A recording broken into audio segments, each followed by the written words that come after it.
ಓಂ ಶಾಂತಿ. ಮುರಳಿಯ ದಿನಾಂಕ 21-3-2026. ಪ್ರಾತಃ ಮುರಳಿ ಬಾಪ್ದಾದ ಮಧುಬನ.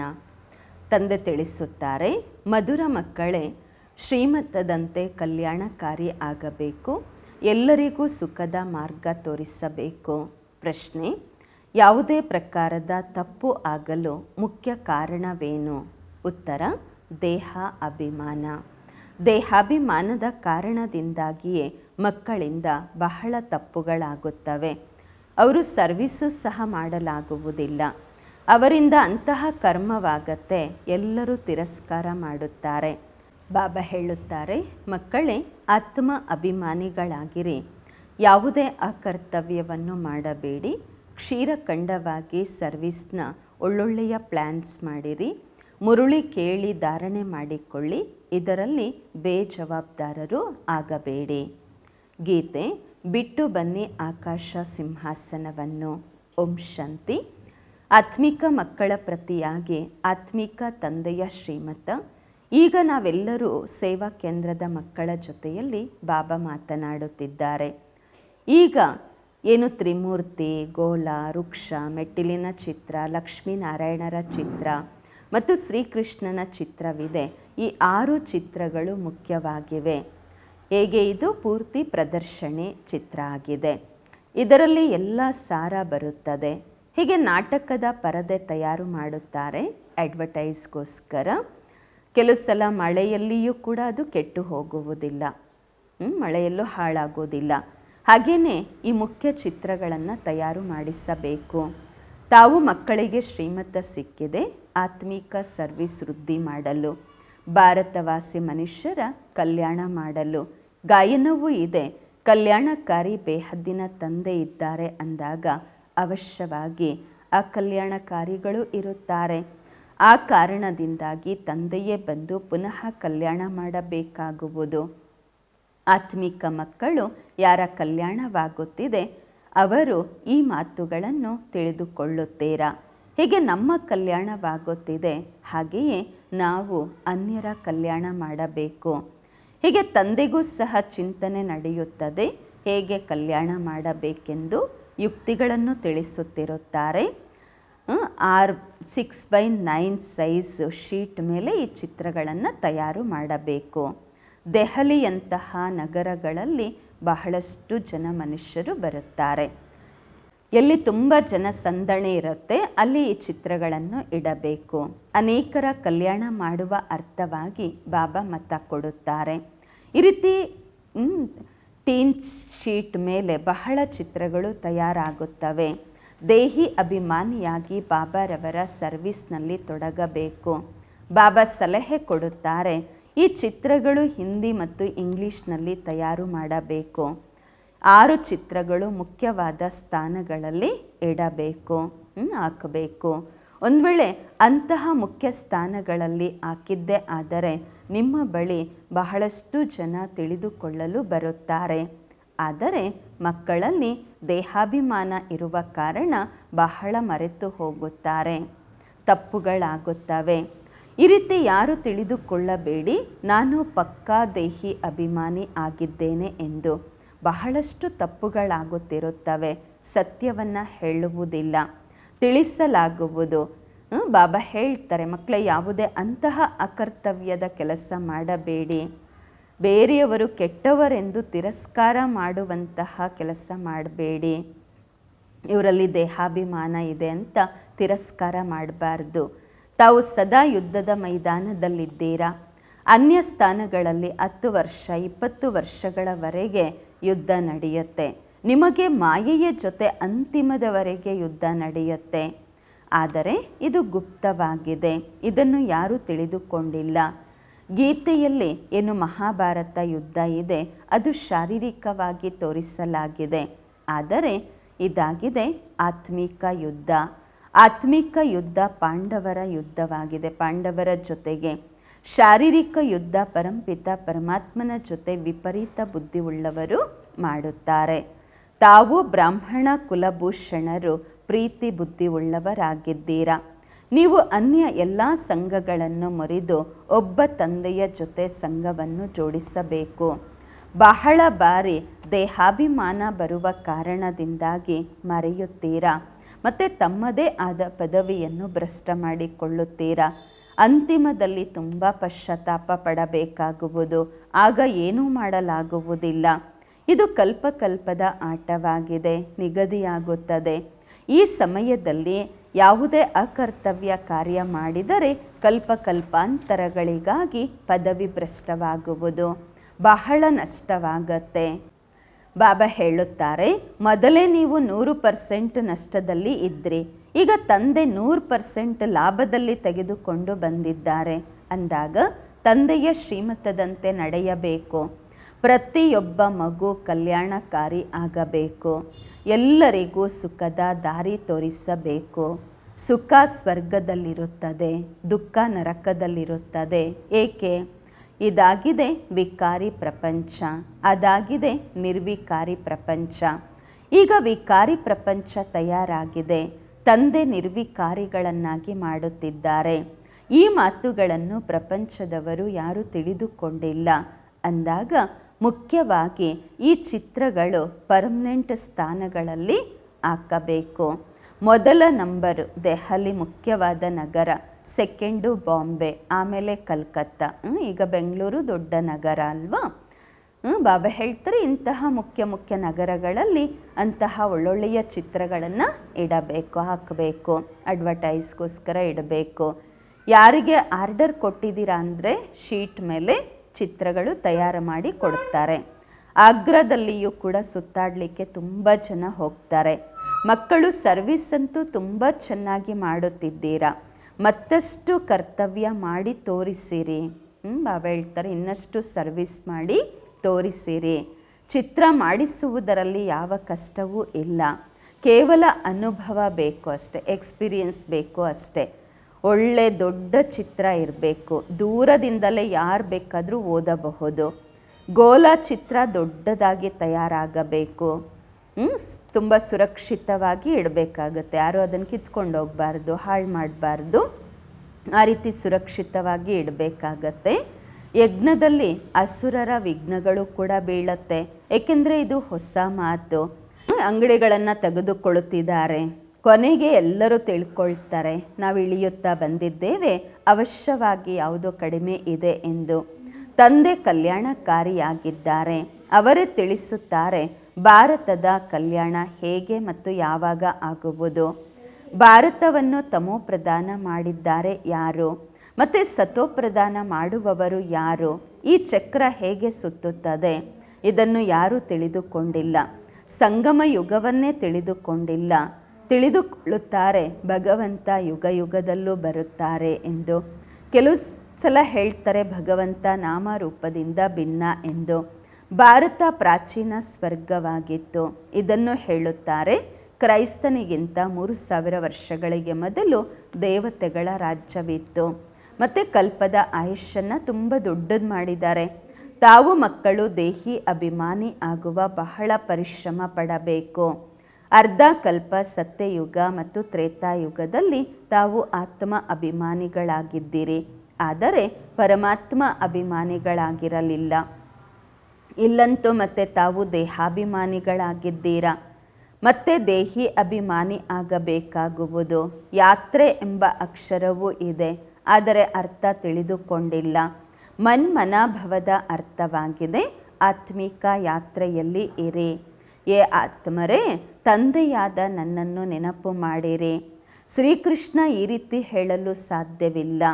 ಅವರ ಮೇಲೆ ಯಾರೂ ಕಳಂಕವಾಕಲು ಸಾಧ್ಯವಿಲ್ಲ. ಇದನ್ನು ತಂದೆಯೇ ತಿಳಿಸಿದ್ದಾರೆ. ಯಾವಾಗ ಮೆಟ್ಟಿಲನ್ನು ಇಳಿಯುತ್ತಾರೆ ಆಗ ಅರ್ಧ ಕಲ್ಪ ಕಾಮಚಿತೆಯ ಮೇಲೆ ಕುಳಿತು ಕಪ್ಪಾಗಿದ್ದಾರೆ. ಈಗ ಕಬ್ಬಿಣದ ಸಮಾನ ಸಮಯವಾಗಿದೆ. ಆ ಸಂಪ್ರದಾಯವೇ ಕಪ್ಪಾಗಿದೆ, ಅಂದರೆ ವಿಕಾರಿಗಳಾಗಿದ್ದಾರೆ. ಆದರೆ ಎಲ್ಲರ ರೂಪ ಸುಂದರ ಹೇಗೆ ಮಾಡುವುದು? ಚಿತ್ರಗಳು ಅದೆಲ್ಲ ತಯಾರು ಮಾಡುತ್ತಾರೆ, ಎಲ್ಲ ಬುದ್ಧಿಹೀನತೆಯಿಂದ ಇರುತ್ತೆ. ಶ್ಯಾಮ ಮತ್ತು ಸುಂದರ ಅಂತ ಹೇಳ್ತಾರೆ. ಹೇಗೆ ಸಾಧ್ಯ? ಕೃಷ್ಣ ಸತ್ಯುಗದಲ್ಲಿದ್ದಾಗ ಸುಂದರ ಪವಿತ್ರವಾಗಿದ್ದರು, ಆಮೇಲೆ ಕಲಿಯುಗದಲ್ಲಿ ಕಪ್ಪಾದರು ಅಂತ. ಆದರೆ ಚಿತ್ರವನ್ನೇ ಕಪ್ಪು ಬಿಳುಪು ಮಾಡಿಬಿಡುತ್ತಾರೆ. ಅಂಧಶ್ರದ್ಧೆಯಿಂದ ಗೊಂಬೆಗಳ ಪೂಜೆ ಮಾಡ್ದಂಗೆ ಮಾಡ್ತಾರೆ ಅಷ್ಟೇ. ಅಂದರೆ ಅರ್ಥ ಯಥಾರ್ಥವಾಗಿ ತಿಳ್ಕೊಂಡು ಮಾಡಿದಾಗ ಅದರ ಲಾಭ ಸಿಗುವುದು. ಗೊಂಬೆಗಳ ಹೆಸರು ರೂಪ ಆಕ್ಯುಫಿಷನ್ ಏನೂ ಇರಲ್ಲ ಅಲ್ವಾ. ತಾವು ಸಹ ಮೊದಲು ಆ ರೀತಿ ಗೊಂಬೆಗಳ ಆಟವನ್ನು ಆಡ್ತಾ ಇದ್ರಿ, ಅರ್ಥ ಏನೂ ಗೊತ್ತಿರಲಿಲ್ಲ ಅಂದಾಗ ಬಾಬಾ ತಿಳಿಸುತ್ತಾರೆ, ಪ್ರದರ್ಶನಿಯ ಚಿತ್ರ ಮುಖ್ಯವಾಗಿ ತಯಾರಾಗಬೇಕು, ಕಮಿಟಿ ತಯಾರಾಗಬೇಕು. ಪ್ರದರ್ಶನಿ ನಂತರ ಪ್ರದರ್ಶನಿ ಒಂದು ಕಡೆ ಆದಮೇಲೆ ಇನ್ನೊಂದು ಕಡೆ ಮಾಡ್ತಾ ಇರಬೇಕು. ಆ ರೀತಿ ಸರ್ವಿಸ್ ಮಾಡಲಿಕ್ಕೋಸ್ಕರ ಕಮಿಟಿ ತಯಾರಾಗಬೇಕು. ಬಂಧನ ಮುಕ್ತರಂತೂ ಬಹಳ ಇದ್ದಾರೆ, ಕನ್ಯೆಯರಂತೂ ಬಂಧನ ಮುಕ್ತರು, ವಾನಪ್ರಸ್ಥಿಗಳು ಸಹ ಬಂಧನ ಮುಕ್ತರಾಗಿರ್ತಾರೆ, ವೃದ್ಧರು ಕೂಡ ಬಂಧನ ಮುಕ್ತರಾಗಿರ್ತಾರೆ ಅಂದಾಗ ತಾವು ಮಕ್ಕಳಿಗೆ ಏನು ಡೈರೆಕ್ಷನ್ ಸಿಗತ್ತೆ ಬಾಬರವರಿಂದ ಅದನ್ನು ಕಾರ್ಯದಲ್ಲಿ ತರಬೇಕು. ಇದಾಗಿದೆ ಗುಪ್ತ ಪಾಂಡವ ಸರ್ಕಾರ. ಯಾರಿಗೂ ಗೊತ್ತಾಗೋದಿಲ್ಲ ಇಲ್ಲೇನು ನಡೆಯುತ್ತೆ ಅಂದರೆ ಬಾಬನ ಮಕ್ಕಳು ಏನು ಮಾಡ್ತಾರೆ ಅಂತ ಹೇಳಿಬಿಟ್ಟು. ಬಾಬರೂರು ಗುಪ್ತ, ಜ್ಞಾನವೂ ಗುಪ್ತ. ಅಲ್ಲಿ ಮನುಷ್ಯರು ಮನುಷ್ಯರಿಗೆ ಜ್ಞಾನ ಕೊಡುತ್ತಾರೆ, ಇಲ್ಲಿ ಪರಮಾತ್ಮ ತಂದೆ ಜ್ಞಾನ ಕೊಡುತ್ತಿದ್ದಾರೆ ಆತ್ಮರಿಗೆ. ಆದರೆ ತಿಳಿದುಕೊಳ್ಳುವುದೇ ಇಲ್ಲ, ಆತ್ಮ ಜ್ಞಾನ ಪಡೆದುಕೊಳ್ಳುತ್ತದೆ. ಏಕೆಂದರೆ ಅವರು ಆತ್ಮನನ್ನು ನಿರ್ಲೇಪವೆಂದು ಹೇಳಿದ್ದಾರೆ. ವಾಸ್ತವದಲ್ಲಿ ಆತ್ಮವೇ ಎಲ್ಲವನ್ನೂ ಮಾಡುತ್ತದೆ. ಪುನರ್ಜನ್ಮವನ್ನು ಆತ್ಮವೇ ಪಡೆಯುತ್ತದೆ ಕರ್ಮಗಳ ಅನುಸಾರವಾಗಿ. ತಂದೆ ಈ ಎಲ್ಲ ಪಾಯಿಂಟ್ಸನ್ನು ಒಳ್ಳೆಯ ರೀತಿ ಬುದ್ಧಿಯಲ್ಲಿ ಕೂರಿಸುತ್ತಾರೆ. ಎಲ್ಲ ಸೆಂಟರ್ಸಲ್ಲಿ ನಂಬರ್ ವಾರಾಗಿ ದೇಹಿ ಅಭಿಮಾನಿಗಳಾಗಿದ್ದೀರಾ. ಯಾರು ಒಳ್ಳೆಯ ರೀತಿ ತಿಳಿದುಕೊಂಡಿದ್ದೀರಾ ಅವರೇ ಅನ್ಯರಿಗೂ ತಿಳಿಸುತ್ತೀರಾ. ದೇಹಾಭಿಮಾನವಿದ್ದರೆ ಏನು ತಿಳಿದುಕೊಳ್ಳುವುದು ಇಲ್ಲ ಮತ್ತು ತಿಳಿಸುವುದೂ ಇಲ್ಲ. ನಾನು ಏನನ್ನೂ ತಿಳಿದುಕೊಂಡಿಲ್ಲ ಅಂತ ಹೇಳೋದು ಕೂಡ ದೇಹಾಭಿಮಾನ. ನನಗೇನು ಗೊತ್ತಿಲ್ಲ ಅಂತ ಹೇಳೋದು ಕೂಡ ದೇಹಾಭಿಮಾನ. ಅರೆ ನೀವಂತೂ ಆತ್ಮ ಆಗಿದ್ದೀರಾ. ತಂದೆ ಆತ್ಮರಿಗೆ ಕುಳಿತು ತಿಳಿಸಿಕೊಡುತ್ತಾರೆ. ನಿಮ್ಮ ಬುದ್ಧಿಯು ತೆರಿಬೇಕು ಅಲ್ವಾ. ಅದೃಷ್ಟದಲ್ಲೇ ಇಲ್ಲ ಅಂದರೆ ಬುದ್ಧಿ ಓಪನ್ ಆಗೋದೇ ಇಲ್ಲ ಅಂದಾಗ ತಂದೆ ಪುರುಷಾರ್ಥ ಮಾಡಿಸುತ್ತಾರೆ. ಆದರೆ ಅದೃಷ್ಟದಲ್ಲೇ ಇಲ್ಲವೆಂದರೆ ಪುರುಷಾರ್ಥವನ್ನು ಮಾಡುವುದಿಲ್ಲ. ಇರುವುದಂತೂ ಬಹಳ ಸಹಜ. ತಂದೆ ಮತ್ತು ಆಸ್ತಿಯ ಬಗ್ಗೆ ತಿಳಿದುಕೊಳ್ಳಬೇಕು. ಬೇಹದ್ದಿನ ತಂದೆಯಿಂದ ಆಸ್ತಿ ಸಿಗುವುದು. ತಾವು ಭಾರತವಾಸಿಗಳು ಎಲ್ಲರೂ ದೇವಿ ದೇವತೆಗಳಾಗಿದ್ದೀರಾ. ಪ್ರಜೆಗಳು ಸಹ ದೇವತೆಗಳಾಗಿರುತ್ತಾರೆ. ಯಾವಾಗ ಸತ್ಯುಗದಲ್ಲಿ ದೇವತೆಗಳಾಗಿರ್ತೀವಿ ಆಗ ಎಲ್ಲರೂ ರಾಜರು ಪ್ರಜೆಗಳೆಲ್ಲರೂ ದೇವತೆಗಳು. ಈ ಸಮಯದಲ್ಲಂತೂ ಎಲ್ಲರೂ ಪತಿತರಾಗಿದ್ದಾರೆ. ಎಷ್ಟೆಲ್ಲ ತಿಳಿಸಲಾಗುವುದು. ತಮ್ಮನ್ನು ತಾವು ಆತ್ಮ ಎಂದು ತಿಳಿದು ತಂದೆಯನ್ನು ನೆನಪು ಮಾಡಿರಿ. ತಂದೆ ಹೇಳುತ್ತಾರೆ, ಮಕ್ಕಳೇ ನಾನು ನಿಮಗೆ ಜ್ಞಾನವನ್ನು ತಿಳಿಸಿ ದೇವಿ ದೇವತೆಗಳನ್ನಾಗಿ ಮಾಡಿದ್ದೆ. ಈಗ ನೀವೇನಾಗಿದ್ದೀರಾ? ಇದಾಗಿದೆ ಕುಂಭಪಾಕ ನರಕ. ವಿಷಯ ವೈತರಣಿ ನದಿಯಲ್ಲಿ ಮನುಷ್ಯರು ಪ್ರಾಣಿ ಪಕ್ಷಿಗಳು ಎಲ್ಲರನ್ನ ಒಂದೇ ಸಮಾನ ತೋರಿಸುತ್ತಾರೆ.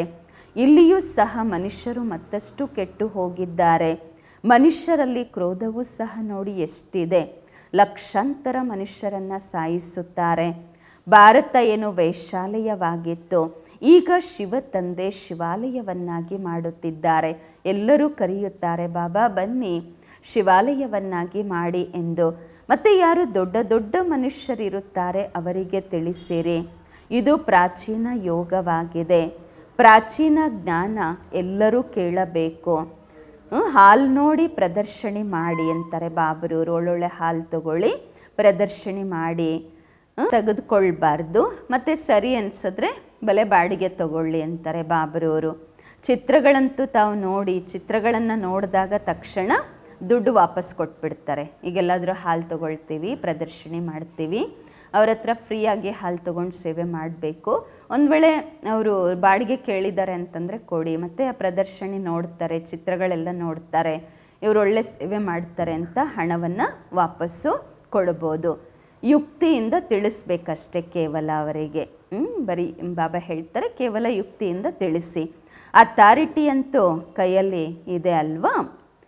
ಬಲೆ ಎಲ್ಲವನ್ನ ಮಾಡಬಹುದು.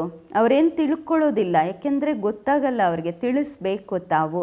ವಿನಾಶ ಕಾಲಕ್ಕೆ ವಿಪರೀತ ಬುದ್ಧಿ ಉಳ್ಳವರು ಅಂದಾಗ ವಿನಾಶವನ್ನೇ ಪ್ರಾಪ್ತಿ ಮಾಡಿಕೊಳ್ತಾರೆ. ಪಾಂಡವರು ಭವಿಷ್ಯದಲ್ಲಿ ಪದವಿ ಪಡೆಯುತ್ತಾರೆ. ಆದರೂ ಸಹ ರಾಜ್ಯ ನಂತರ ಭವಿಷ್ಯದಲ್ಲೇ ಆಗುವುದು. ಈಗ ಪಾಂಡವರ ರಾಜ್ಯ ಇಲ್ಲ, ಈ ಮನೆ ಇದೆಲ್ಲ ಮುರಿದೋಗ್ಬಿಡತ್ತೆ. ಈಗ ತಂದೆ ತಿಳಿಸುತ್ತಾರೆ, ಪ್ರದರ್ಶನ ಮಾಡಬೇಕು, ಚೆನ್ನಾಗಿ ಕಾರ್ಡ್ ಮಾಡಿಸಿ ನಿಮಂತ್ರಣ ಕೊಡಿ ಅಂತಾರೆ ಬಾಬಾ.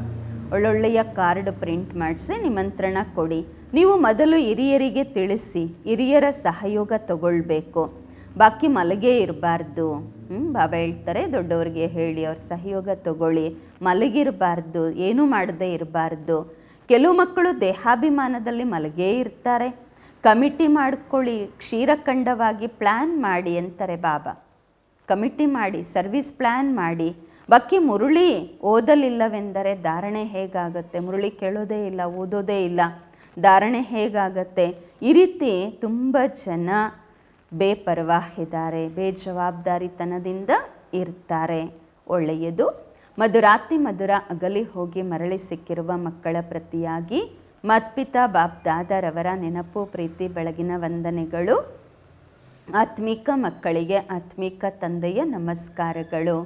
ನಾವು ಆತ್ಮಿಕ ಮಕ್ಕಳಿಂದ ಆತ್ಮಿಕ ಮಾತ್ಪಿತಾ ಬಾಪ್ ದಾದಾರವರಿಗೆ ನೆನಪು, ಪ್ರೀತಿ, ಬೆಳಗಿನ ವಂದನೆಗಳು ಹಾಗೂ ನಮಸ್ಕಾರಗಳು. ಬಾಬರವರಿಗೆ ಧನ್ಯವಾದಗಳು.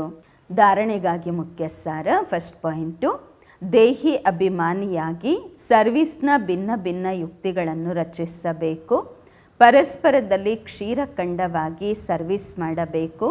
ಹೇಗೆ ತಂದೆ ಕಲ್ಯಾಣಕಾರಿಯಾಗಿದ್ದಾರೆ ಹಾಗೆಯೇ ಕಲ್ಯಾಣಕಾರಿ ಆಗಬೇಕು. ಎರಡನೇ ಪಾಯಿಂಟು, ಪ್ರೀತಿ ಬುದ್ಧಿ ಉಳ್ಳವರಾಗಿ ಎಲ್ಲ ಸಂಘಗಳನ್ನು ಮುರಿದು ಒಬ್ಬ ತಂದೆಯ ಸಂಘದಲ್ಲಿ ಜೋಡಣೆಯಾಗಿರಬೇಕು. ಯಾವುದೇ ಅಂತಹ ಅಕರ್ತವ್ಯವನ್ನು ಮಾಡಬಾರದು, ಕಲ್ಪಾಂತರಗಳಿಗಾಗಿ ನಷ್ಟವಾಗುವಂತೆ. ವರದಾನ, ಬೇಹದ್ದಿನ ವೈರಾಗ್ಯ ವೃತ್ತಿಯ ಮೂಲಕ ನಷ್ಟಮೋಹ ಸ್ಮೃತಿ ಸ್ವರೂಪರಾಗುವಂತಹ ಅಚಲ ಅಡೋಲರಾಗಿರಿ.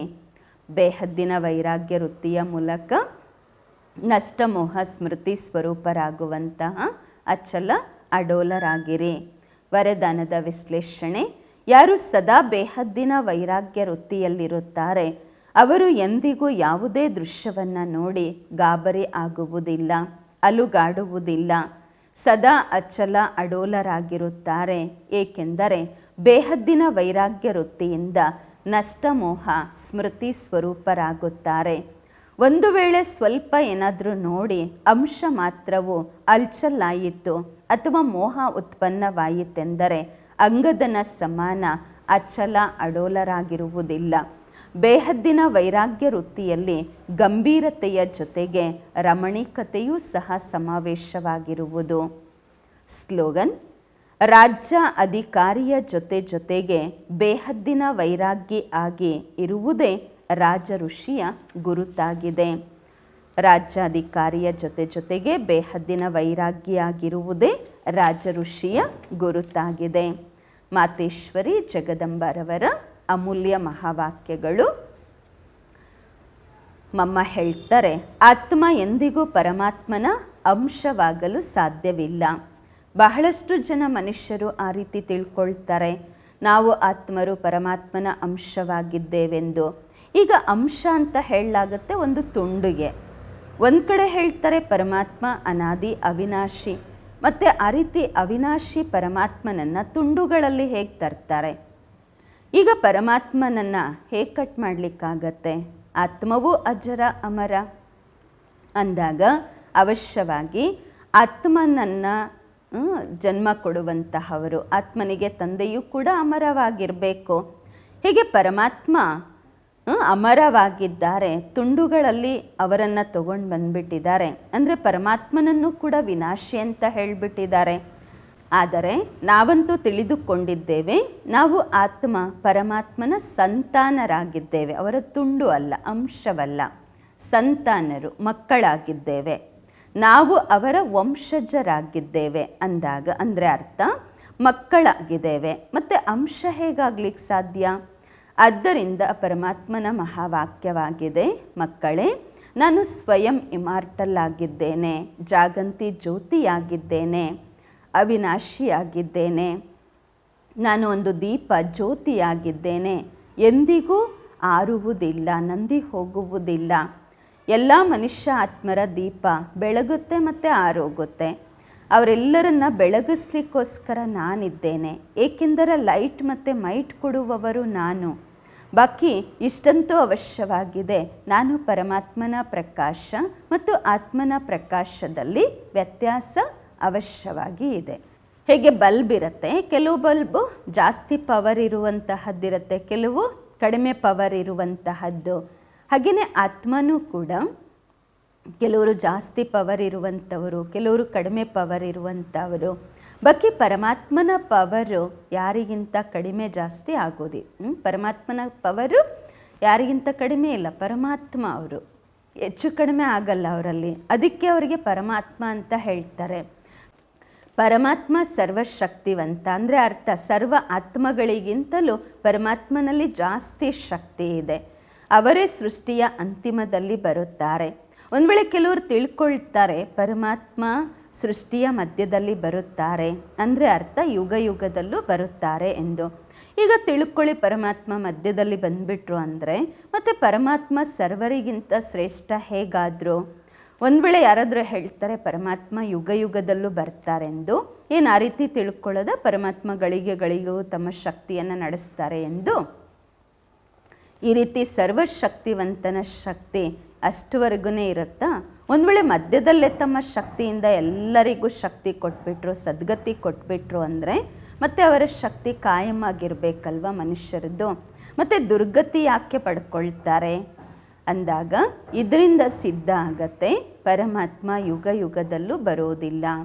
ಅಂದರೆ ಅರ್ಥ ಮಧ್ಯ ಮಧ್ಯದಲ್ಲಿ ಬರುವುದಿಲ್ಲ. ಅವರು ಬರುವುದೇ ಕಲ್ಪದ ಅಂತಿಮದ ಸಮಯದಲ್ಲಿ ಮತ್ತು ಒಂದೇ ಬಾರಿ ತಮ್ಮ ಶಕ್ತಿಯಿಂದ ಸರ್ವರ ಸದ್ಗತಿ ಮಾಡುತ್ತಾರೆ. ಯಾವಾಗ ಪರಮಾತ್ಮ ಇಷ್ಟು ದೊಡ್ಡ ಸರ್ವಿಸ್ ಮಾಡ್ತಾರೆ ಅಂದಾಗ ಅವರ ಸ್ಮಾರಕ ಶಿವಲಿಂಗವನ್ನು ಕೂಡ ದೊಡ್ಡದಾಗಿ ಮಾಡಿದ್ದಾರೆ. ಅವರಷ್ಟು ದೊಡ್ಡ ಕಾರ್ಯ ಮಾಡ್ತಾರಲ್ವ, ಅದಕ್ಕೆ ದೊಡ್ಡ ಶಿವಲಿಂಗವನ್ನು ಮಾಡ್ತಾರೆ ಮತ್ತು ಅಷ್ಟು ಪೂಜೆ ಮಾಡುತ್ತಾರೆ ಅಂದಾಗ ಅವಶ್ಯವಾಗಿ ಪರಮಾತ್ಮ ಸತ್ಯನೂ ಆಗಿದ್ದಾರೆ, ಚೈತನ್ಯವೂ ಇದ್ದಾರೆ ಮತ್ತು ಆನಂದ ಸ್ವರೂಪವೂ ಆಗಿದ್ದಾರೆ. ಒಳ್ಳೆಯದು. ಅವ್ಯಕ್ತ ಇಷಾರೆ, ನಿಶ್ಚಯದ ತಳಪಾಯವನ್ನು ಶಕ್ತಿಶಾಲಿ ಮಾಡಿಕೊಂಡು ಸದಾ ನಿರ್ಭಯರು ಮತ್ತು ನಿಶ್ಚಿಂತರಾಗಿರಿ. ವ್ಯರ್ಥ ಸಂಕಲ್ಪಗಳು ಮತ್ತು ಸಂಶಯ ಬರಲಿಕ್ಕೆ ಮಾರ್ಜಿನ್ ಇದ್ದರೂ ಸಹ ಸಮರ್ಥ ಸಂಕಲ್ಪಗಳೇ ನಡೆಯಬೇಕು. ಸದಾ ತಂದೆ ರಕ್ಷಕ ಆಗಿದ್ದಾರೆ, ಕಲ್ಯಾಣಕಾರಿಯಾಗಿದ್ದಾರೆ. ಈ ನಿಶ್ಚಯದ ವಿಜಯ ಅವಶ್ಯವಾಗಿ ಆಗುವುದು ಅಂದಾಗ ಪ್ರಶ್ನೆ ಚಿಹ್ನೆ ಅಂಕುಡೊಂಕು ಮಾರ್ಗ ಏನಿರುತ್ತೆ, ಪ್ರಶ್ನೆ ಚಿಹ್ನೆ ಎಂಬ ಅಂಕುಡೊಂಕು ಮಾರ್ಗವನ್ನು ಹಿಡಿಯಬಾರದು. ಸದಾ ಕಲ್ಯಾಣದ ಬಿಂದುವನ್ನೇ ಇಡಬೇಕು. ಫುಲ್ ಸ್ಟಾಪು, ಪ್ರಶ್ನೆ ಚಿಹ್ನೆಯಲ್ಲಿ ಹೋಗಬೇಡಿ, ಫುಲ್ ಸ್ಟಾಪ್ ಇಡಿ ಅಂತಾರೆ ಬಾಬಾ. ಈ ವಿಧಿಯಿಂದ ಪ್ರತಿ ಮಾತು ಸಹಜವೂ ಆಗುವುದು ಮತ್ತು ಸಿದ್ಧಿಯೂ ಸಹ ಪ್ರಾಪ್ತವಾಗುವುದು. ಓಂ ಶಾಂತಿ.